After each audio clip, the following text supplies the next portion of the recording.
เห็นยังล่ะตักแกงผักขี้เล็กแกงผักขี้เล็กคอยได้น้องตันเนาะเอาจังหน่อยจึงไปถามอายุอานามน้ำเพิ่นเนาะ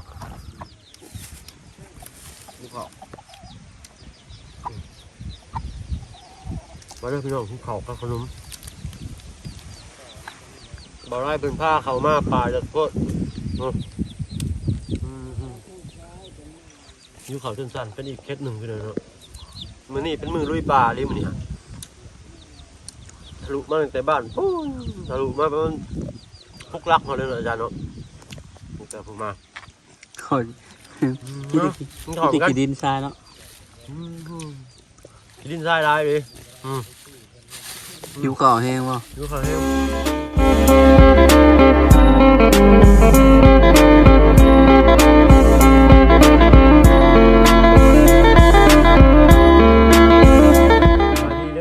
ปลุงเนาะกับข้าวสบายดีมื้อนึงเนาะกินข้าวกลางปลากับขนมพันโอขนมเบาไรดอกสวยก็เลยมีข้าวติดรถอาจารย์เคยเข้ามาบ่อเนี่ยบ่เคยครั้งแรกเลยกันเอาเนาะจังได้กับสีเขาไปทำความรู้จักกับเพื่อนอีกเล็กน้อยหนึ่งพี่หน่อยเนาะถ้าเพื่อนเขาอยากกินข้าวก่อนเนาะไป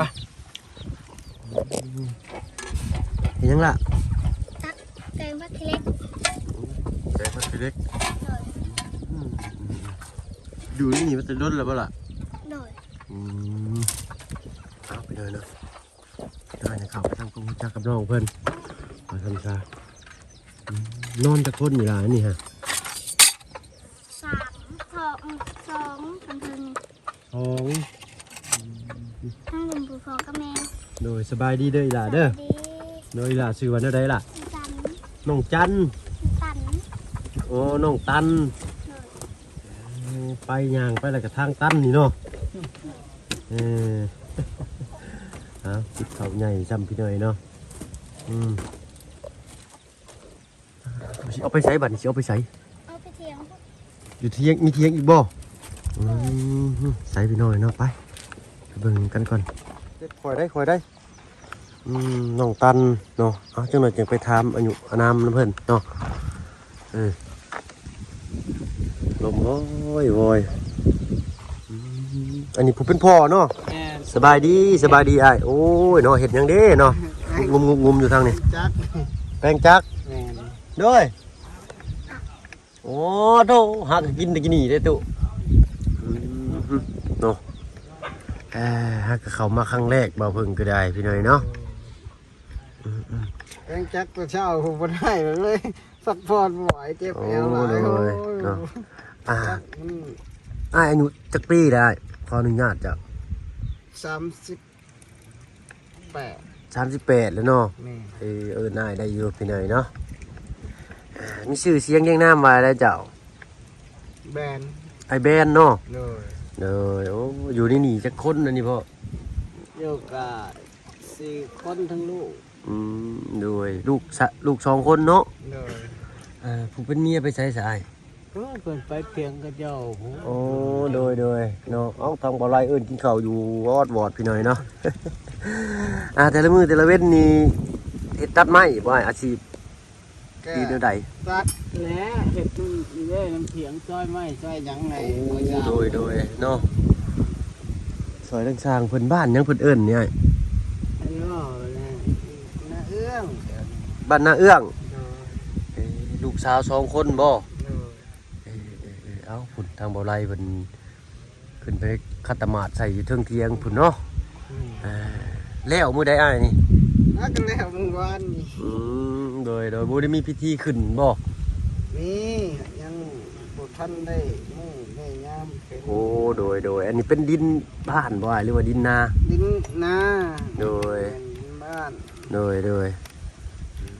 แต่งเองเลยนี่เนาะเนาะเอาผมขอบใจอ้ายเพิ่นหลายๆจนสิขึ้นไปเบิ่งทั้งน้องๆเพิ่นพี่หน่อยเนาะได้พี่หน่อยเนาะลมวอยอยู่ มโอ้ยบอยเอาอดทนฟังกันหน่อยเด้อปะลุงเด้อเนาะคล้ายๆเทียงหน้านะฮะเนี่ยเป็นกระสางเทียงหน้าให้ไหมสัมปะเพื่อนนั่นแหละนี่ก็ได้โอ้ไม่ยังเด้นี่เนาะไม่เด้งบอกเนาะเด้อตัวเสียงแซวอยู่แท้เนาะอยู่เทิงเพื่อนนี่เพิ่นกันหน้าเนาะนึบ วัวไปวัวมามันต้นสิอ่ะ ว่าคือว่าสั่นเนาะขึ้นมายังบ่ฮอกกับต้นสิกันละบาท วัว เอ้เอาเนาะสบายดีจ้าโอ้ยเนาะ ทำให้ว่าหิวข้าว ต้องกินขนมเจ้านั่นอิ่มเลย หน่อย ใช้เบิ่งยืมในอันขากล้องอ่ะตุ๊โดยเนาะยังเฮ็ดก็ไก่เขาไข่นำบ่ กินก็ไข่ก็ไข่ เอ้าบาดนี้ทำความรู้จักกับน้องๆเพิ่นพี่น้อยเนาะเห็นได้คลิปเอาไล่เนาะมีผู้ใดสิได้ไรแน่เนาะอันนั้นน้องตันผู้นี้ได้สละ น้องอึ่ง เลย โอ้ยเนาะคนผู้จบผู้งามเพราะว่าซื้ออึ่งเนาะอึ่งอ่างเอ้าวันเฮงช่ำเขาไปอีกบาทไปเลยเนาะลูกจะเบิดหนีบ่ไอ้ ว่านี่ลูกเช้าใช่ไหม ลูกสาว2 คนหลานมาสันๆเนาะ โอ้เจ้านี่กินแต่ตัวบานๆมันเนาะเจ้านี่ เอ้าใส่เบิ้งบักละปิดหน้ามาเบิ้งฮะสบายดีไปลูกเลยบ่ใช้แขวเบิ้งแขวด้วยฮะแต่กินขนมลาจะสิบุ้มแขวขึ้นหน้าบ่าวเลย เพื่อระบาด นี่นะ เขียวหักเลย เนาะอีหล่าได้สาซื้อได้อีหล่า ใช้ลำเพชร น้ำเพชร ลำเพชร ลำเพชรโอ้ลำเพชรเดี๋ยวลำโมลำนี่บ่ ลำ เอานะบ่าวเอานี่มาให้มันนี่เด้อเอาวันนี้คนละอันเด้อ พอดีเลยบ่ ใจ เนยเนาะเด็กกระซอยพอได้กินแก่เงาว่าซั่นซะ กินกระเบิด เนาะน้องอึ่งอายุจักปีแล้วล่ะ 11 11 ปีเนาะเขาเฮียนอยู่บ่ล่ะ โบ บ่ได้เข้าซ้ำ เลย เป็นไรคือบ่เขาอยู่เขาบ่เฮียน อย่าเข้า บ่ได้เข้าบ้านเขาซองน้ำเพิ่นน้ำหมู่น้ำคู่บ่ โบเงินเขาถึง บ้านอีสังก็อายเพิ่นเว้านะเพิ่นเอิ้นนะบ้านเด้อนี่บ่อะไร บ้านนาเอื้องบ้านนาเอื้อง บ้านนาเอื้องโดยแล้วแต่บ้านเกิดเป็นอยู่ตรงนางงามอันนี้เป็นบ้านของพ่อ โดยเนาะเป็นได้เกินบ้านใหม่นอนรับฟันดีอยู่บ่มีห้องหนึงพี่เลยเนาะใส่ผ้ากระจาดจะตามงบตามอันนั่นนั่นแหละตามงบตามราคาเนาะแต่ว่าไม้เพิ่นเซ็นหนางามอลีนี่เนาะ เลยกะไม่บริกบจักอันเลย อันนี้ได้ เบิ่งเลย เพราะว่ามันบ่มีไฟเด้ โอ้ไฟฟ้า ธรรมชาติเลยนะ ไฟฟ้ามาบ่โหดเนาะ แม่น แม่น ใส่หยังใช้จักรสติงบ่หรือว่าผ้าตัดเติดเอา เหมาะตัวใดมันนั่นใหญ่กะซักสตินได้แล้วนะ เลย ใส่เลย เนาะแต่พวกเพิ่นจะว่าแป้งจักรอยู่แต่อยู่เนาะ ไม่นี่ก็เราได้พาไปได้แล้วนี่ สั้นละงบ บ่พออีก บ่พอ หน่อไม้จะหาคุณชิดกับมะพร้าวเป็นช่องเส้นประตูอ้ายเพิ่นเฮ็ดน้ำแน่นะนี่เนาะ แม่นไม่แต่ละอย่างที่เราได้พามีแต่ลูกติ่งนี่แหละที่ชื่อมา โดยไม้นี่เอามาที่ใช้ชื่อบ่ไม้นี่ก็ได้ ไม่นี่ก็ชื่อ แต่ว่าชื่อมะพร้าวเนาะ ชื่อเป็นต้น โอ้ชื่อไม้เป็นต้นมาแล้วอ้ายเพิ่นพาเอง แม่น เนาะงามเนาะละพาไม้เนาะจักมือแล้วแต่นั้นตู้นี่ ประมาณ6-7 มื้อ 7 มื้อ 7 มื้อแต่เก่าอยู่ในตู้น้อยนี่บ่ เด้อ โอ้จังสิน้อยไปเลยเนาะตู้น้อยที่น้องมัน แล้ว น้องตันเพิ่น ขึ้นเฮือนแล้วก่อนขอชวนนะ ฮะ ขึ้นเฮือนแล้วขอชวนนะจุดทิพย์ เอาสิจูดยังอะน่ะตาไปสิจูดติ มีไม้เลย โอ้ยเก็บไว้เป็นที่ระลึกนั่นแหละเนาะเดี๋ยวก็ได้จุดไว้ ร้อยไว้เป็ดได้ไก่อยู่เนาะ ไอ้นี่บ่ แม่น สิจูดได้ใดเนาะ หยอกได้ซื้อ โอ้ตกใจเบิดแล้วข่อยอยู่สิสิจูดทิ่มเนาะ ยกได้ใหม่เลยเด้ ว่าติเนาะหัวไอ้บ่เกินปีนี้ดอกนี่นะ ลมพัดกระปิ้วไปเลยเนาะ พัดกับปิวอันนี้ ก็ถ้าเบิ่งมันสิเป็นปึ้มเลย เนาะ เจ้าขึ้นไปก็หักอ้วกเลย โอ้บ่กล้าขึ้นได้อข่อย กล้า แต่ข่อยยังขึ้นได้อยู่สมเจ้าขึ้นบ่ได้แล้วข่อย ว่าก็ขึ้นมื้อนั้นปุ๊บ ว่าถ้าเกือบทิ่มแขวเอ้าเพิ่น อ้าวบัดเฮาออกไปนี่ไกลบ่จ้ะโต ก็พอสมควรอยู่ โตถ้าสิสมมุติเฮาสิเมื่อสิออกฮอดบ้านได้บัดนี้ เอาชีออกเมื่อทั้งนี้นะ แม่นจ้ะ บันดงนะคามบ่ แม่น ลงนาคามแล้วก็ออกใส่บ้านเนี่ยบัดนี้ พุทธเมื่อบ้านน้องขวัญพุทธ อันนงควัน บ้านนาคำใต้อีกพุทธ โอ้โดยต้องออกพี่เป็นบ่ นี่ นาคำใต้เนาะอันนี้อยู่หน้าแพรกเท่าขามถนนหน้าแพรกมาปุ๊บเนาะก็ต้องออกพุ่นโค้งพุ่นปุ๊บเนาะ เกี่ยววงไปวงมาอยู่แถวนี้นะ อืม สมมุติว่าเขามาทั้งนั้นก่อนเอากระลัดเมื่อทั้งนี้ เลยก็ออกพุ่นได้อยู่ได้เนาะ อ่า เฮ้ยพบพ่อน้องเป็นเท่าไรนี่ ทั้งเบาแก้วเพิ่นบอก โดย ทั้งเบาแก้วเพิ่นพามาบอกเด็ก แม่นนะ อืมอีหลาเป็นพ่ออ้ายเป็นเท่าไร คนบ้านนี้เนาะ แม่น อ๋อบ้านเพิ่นอยู่บ้านเดียวกันเนาะเอ้ย บ้านใกล้เรือนเคียงบอก โดย อยู่กกบกนี่เพิ่น เอ้ แก้วย เนาะเอาเฮ็ดให้ใส่หน้าได้จ้ะอ้ายได้เข้าปีละจักกระสอบบัดนี้ ก็บ่หลายเลยเห็นหน้าก็ปีหนึ่ง10ปลาย โอ้พอ หน้าอยู่บ้านนี่ก็อยู่บ้านเมียก็เฮ็ดอยู่พี่ก็เฮ็ด เหนื่ เพ อย ราะว่ามันบ่หลายแหล้ว เหนื่อย นั่นก็ ก็พอได้บ่ฮอดบ่กุ้มปีซำบ่จัก อยู่ฝุ่นกับเปมันได้แน่ก็7-8ชอบหน้าสิให้ อื น้อ ม ย น่าสิให้น้อยโดยได้เนาะมันบ่มีเนาะ เห็นเลยว่าเฮ็ดอยู่พี่เติม โดย หน้าร วมกันเลย อ่า 10ไปสอบ โดย อืมบัดสมมุติว่าเขาเบิดได้สาเหตุอะไรบาดนี่ เอาหมดก็หาไปเลย หาเงินซื้อเขาวโลเอาบ่อ้าย โดย มีลูกที่2คนนี่แต่ว่า ลูกน่ะมีสิหักเขาบ่ได้อยู่แล้วพวกไงเนี่ยเขาไปนํลูกนํเมียหมด โอ้ผู้ชายเบิดบ่ แม่น ลูกชายไปอยู่กับเมียเบิดเนาะเพิ่นก็มาเยี่ยมมายามอยู่บ่ลูกชายกับลูกไผ่ก็ได้ บ่ได้คอยมาได้ ไปอยู่บ้านไกลบ่อ้ายหรือได ไปแคมป์ทาว แคมป์ท่าประชุมผู้ แม่น โอ้ท่าประชุมนี่ค่อนข้างสิมีเงินเด้อเนาะ ถึงว่าบ้านนี่นะบ้านด่านแถวบ้านด่านนาพาน อ๋อบันดาลนาพาน แถวนี่แหละ เคยผ่านอยู่เนาะบ้านดานนาพานนี่แต่บ่เพิ่งก็จำบ่ได้เลยแต่หึงเลยได้เอาทางท่าประชุมนี่ค่อนข้างสิหาเงินได้อยู่ได้เนาะเพิ่นยังบ่ได้โทรมาเล่นมาแอ่นบ่อ้าย ก็โทรอยู่ โดย โอ้แต่นี่ขาดไปโดนแล้วนี่เป็นเรื่องนั้นน่ะ โด ค ย นหนึ่งอยู่นี่เมืองพลานไซนี่ โดย อยู่น้ำเมีย อ๋อมาอยู่เมียอยู่เมืองโคราชเนาะคันว่าสิให้มาอยู่นำกันก็จักสิพากันอยู่ไสหน่อยเนาะ โบ่รอดได้ เอาไปเดินแถวนี้ได้ของเจ้าเบิดบ่นี่ มีแต่ของเพิ่นได้นี่ของไอ้น้องเบิด เลยเพิ่นให้อาศัยอยู่น้ำดินซื่อเนาะนี่เนาะ โดย ต้นไม้ต้นตอกก็จนบ่มีเลยเนาะ บ่มีเลย รักษายากแล้วพี่น้อยเนาะต้นไม้ต้นตอกซุมื้อนี่ฮะเลยเอาบัดอยู่บ้านอยู่หยังเด้บ่มีดินบ่มีเฮือนบ่ มีเฮือน หักบ่ได้อยู่เนาะ ครับบ่ได้อยู่ เลยออกมาเฮ็ดให้ใส่หน้าอยู่พี่ก็อยู่พี่เลย แม่น ใกล้บ้านบ้านเจ้า ไอ้เติบเมื่อแต่พี่ครับผู้แรกเลยเมืองใหม่นะกุจานไปพุทธ นากุจานบ้านสะพอนนี่แต่ว่าเนาะ โดย เคยเข้าไปเทื่อหนึงพี่น้อยเนาะบ้านนากุจานก็ได้กับลุงจันทร์เป็นพาเข้าไป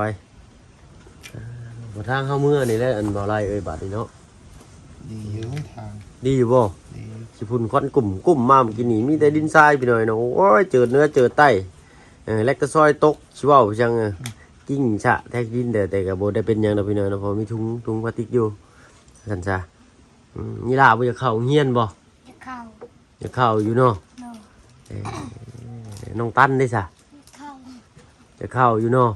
น้องตันอายุจักปีแล้วล่ะ 10ผู้นี้ได้ซะล่ะ 11ลูกหัวปีถ่ายปีเพิ่นก็ได้4คนเนาะชาย2หญิง2กันไว้พ่อแล้ววันนี้เนาะ เพราะอะไร พ่อเลยเนาะคันมีอีกวันนี้บ่ต้องไปเลยเนาะเพิ่นสิเลี้ยงใหญ่บ่ได้ง่ายได้นี่ แม่เล เนาะ ย คือบ่ให้เพิ่นเข้าโรงเรียนน่ะนี่เด้อเงินค้ำนี่เลยเนาะ ยากอย่างแล้วมันหักคือว่าแล้วมันขาดกันเกินเนาะกันสิว่ามีแต่ช่วงนั้นก็อยู่น้ำไห้น้ำน้ำมันไก่เนาะนะที่ว่าเห็ดนี่ก็แล้วลูกก็มันว่ามาเข้าโรงเรียนก็จะสิอยู่ใช้กินใช้ก็บ่ฮู้หรือก็เลย มันไกลเนาะ แม่น ญาติพี่น้องก็บ่มีบ่ซะแถวนั้น นี่ก็คือว่าแล้วญาติพี่น้องกันเนาะมันก็ลูกเต้าอีกอย่างเขาก็บ่อยู่นํคือว่าแล้ว เลยเนาะ จำเป็นอยู่ต้องพ่อแม่คือว่าชอบมากอ่ะตอนล่างพาหนะแต่มันบ่มีใช่ให้ลูกไปหัวมึงเฮียนหนึ่งก็เลยจำเป็นออกตัวเลย ยังบ่เป็นหนังเสียหนังสือซ้ำเนาะ แม่นนะ อยากบ่อยากก็ให้อ่านออกเขียนได้จักหน่อยหนึงก็ยังดีเลยพี่หน่อยเนาะแล้วถ้าว่ามีรถถีบสิไปบ่ ไป ไปเนาะ เดิน ไกลบ่อ้ายประมาณจักกิโล คนนี้ก็กันว่าติดเขานี่คือแล้วดงนาขามนี่แหละ ตรงราคามนี่เนาะ ประมาณลักสองลัก โอ้ลัก2ลักนี่ยังพอได้อยู่พี่หน่อยนะรถถีบหันนะเนาะ2ไอ้น้องซ้อนกันต้องแน่งไป ผู้น้องนี่เขาอยู่ในบ้านนี้ ใกล้บ่ส่งเฮียนอยู่บ้านนี่ ไปได้แต่นี่เมือง โอ้ยังลัดเมื่อทางเข้ามานี่บ่อะไร บ้านน่ารักแม่น อ๋อ เอื้อง ย่างลัดทงไปงอมเลยพี่เด้อเนาะใกล้ได้ถ้าว่าเบิ่งขี่รถจักรมาเมื่อกี้นี่ก็ได้ข้ามห้วยไปบ่เนาะแม่นบ่ข้ามห้วยไปบ่ บ่ได้ความ อ๋อบ่ได้ห้วยนะเพิ่นเอิ้นห้วยหยังอ่ะ เพื่อพนม ห้วยพนม แม่น น้ำใสครับแต่พี่น้อยเนาะคือเว้าเรื่องหาปูหาปลานี่คือว่ามักแท้ได้ข่อยก็ได้เนาะทางนี้เพิ่นช็อตบ่จักเนาะ เจ้าว่าเลย ตามเบิ่งเลี้ยวเบิ่งนี่คือสินิ่งๆอะนะ เออ แล้วก็เบิ่งคือว่าเพิ่นช็อตนั่นแหละพี่น้อยเนาะเพราะบ้านเพิ่นมันอยู่ไกลชุมชนใหญ่เลยแบบในบ้านเพราะว่าตาแซงก็บ่ได้ห่วงห้ามบ่ได้นะตามภาษาชาวบ้านหากินเนาะอยากหาอยู่หากินได้ก็ได้ คือทางบ้านเฮาบ่ได้ได้เห็นลุงสอดลุงหยังนี่จับได้ตัวนี้ฮะจับเพราะว่ามัน คือกันนั่นแหละกันว่า ถ้าว่าเพิ่นเห็นเนาะ กันเป็นกันก็ เพิ่นปรับไหมนะพี่น้อยเนาะเพราะว่าสัตว์มันสิสูญพันธุ์เนาะจักปลาน้อยปลาใหญ่และผู้น้องขึ้นมาบัดต่อไปผู้แล้วเส้นลูกเส้นหลานเนาะบ่ฮู้ว่าตัวปลาซำบ่จักพุ่นเนาะคือต้นไม้นี่แหละน้อยเนาะ แม่นแหละ โตบาทนี่แต่สิพากันถอยทับกลับเลยเนาะเบาไร แม่น สิพาไปใช้ต่อเจ้าบ้านนี่บ้านนาคำใต้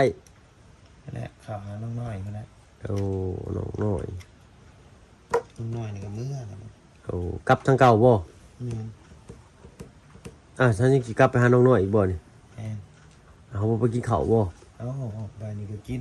โอ้กินเลยก็กลับมาพี่คือเก่าเรียกว่าโคกนาคำใต้ แม่น ออกนาคำใต้เนาะโอเคจ้ะทางเฮาก็สิได้ขอตัวลำลาพี่หน่อยเนาะแต่ถ้ามีรถถีบนี่สิเฮียนเนาะล่ะเนาะ เดิน เอาเนาะเสือนุ่งห่องเฮียนเสือขาวสินดำเนาะสมุดปึ้มปิ้มบิ๊กซอยอีกว่านี่เอาเนาะเอาถ้าไอ้โชคดีไอ้สิเอามาให้เด้อเนาะทางบ่เคยโชคจักเทื่อหรอกพี่น้อยเนาะ เอาพ่อคลิปหน้าพี่น้อยเนาะสำหรับคลิปนี้ถ้ามาเพิ่งกับเล่นน้องครอบครัวน้องๆผมสิขอตัวลำลาก่อนนั่นล่ะเนาะไปแล้วสบายดีปะลุงแน่สบายดีเจ้าไปบ่อะไรโอ้เสียงลมพี่น้อยเนาะต้องลมหมู่กู้ดูครับไปก่อนพี่น้อยเนาะพวกคนคลิปหน้าเด้อเนาะเราขอตัวลำลาก่อนเนาะเพื่อเดินทางกลับเมื่อบ้านเมื่อสองอีกทางว่าไล่เพิ่นสิฮอดก่อนหมู่ได้นี่ไปผ่านหน้าบ้านเพิ่นก่อนทั้งแม่นี่หน่อยเนาะโยกนะแค่นี้แต่มีน้ำมีในนี่แหละมีน้ำบาดาลนี่ก็สบายแหละถ้าว่าปลูกพริกอยู่ในโพนนี่คักแท้ๆได้นี่เนาะเอาตามนี่แหละอย่างเนาะตามที่ชีวิตบ้านๆเฮาเนาะสอนภาคเพิ่นเวียดนามไปพี่น้อยเนาะพาเลาะเบิ่งกันตูดน้อยเพิ่นก่อนเนาะตัวเป็นเซลล์บัดนี้เนาะเฮ็ดเฮือนเซ่นี่ว่าได้คิดฮอดแต่คิดเพาะแต่บ้านน้องน้ำเพิ่นพี่น้อยเนาะเอาไม้ค้ำไว้คือสิแหละโอ้โหอยู่กัน4คนพ่อแม่ลูกโอ้เอาไม้ค้ำไว้สิเลยนี่เนาะมือใดเนาะวันดีคือดีลมพัดลมตุ้ยลงหันกำลังนอนรับพันดีนี่ที่ไหนเนาะบ่อยากสิคิดภาพต้นหยังดีนี่เนาะมีหันน้ำ